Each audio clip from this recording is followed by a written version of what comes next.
गायत्रीले surprise गरेछ तिमीलाई भने चाहिँ म्याम मेरो तर्फबाट उहाँलाई सरप्राइज गरिदिनु होला। यो सबै गायत्रीले गरेको हो तिम्रो लागि है।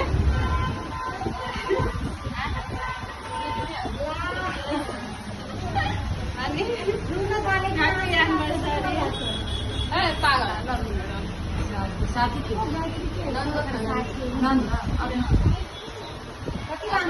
कति माया गर्छ तिमीलाई। अनि यो गिफ्ट पनि तिम्रो लागि फोटो खिचेर भिडियो बनाएर कति माया गर्छ। यो गिफ्ट छ अनि